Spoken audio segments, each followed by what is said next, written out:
There's no such thing as sight reading. And this is the procedure we follow to learn the major scales. My students never use a scale sheet.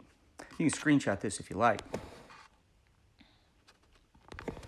Step 1 is note names and visualization.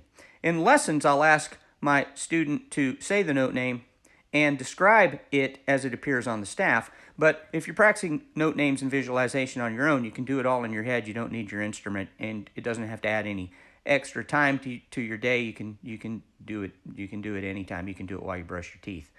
This is where we learn to recognize the scale visually, so you recognize when you see it in music, and we learn to spell it so you can predict what note's going to come next. Step 2 is where we do our ear training. Step 2 is play the scale in half notes on your instrument. And when you're playing the scale in half notes, you should be thinking the name of the note. You should be picturing it in your head. But then the new part, this is where you get to hear the melody of the scale, so you should be singing the melody of the scale in your head while you play. That way, when you recognize the scale in music, you can predict what the notes are going to sound like as they occur. Step 3, we're going to add a little bit of rhythm, right? We're going to play it in quarter notes, but they don't have to be faster quarter notes. You can slow the tempo down as you want.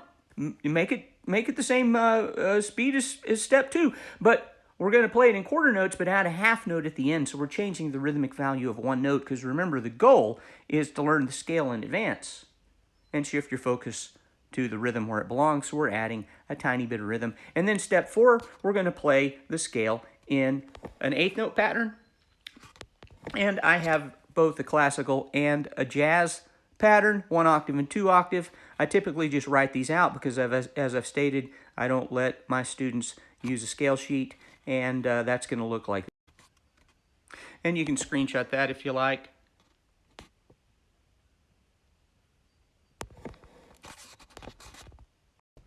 So this procedure focuses on the 3 important elements of learning the major scale.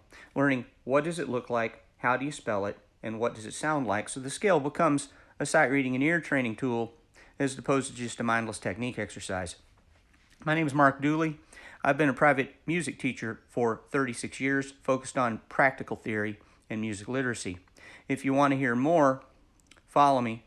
If you'd like lessons, contact me. And if you can learn to read words, you can learn to read music.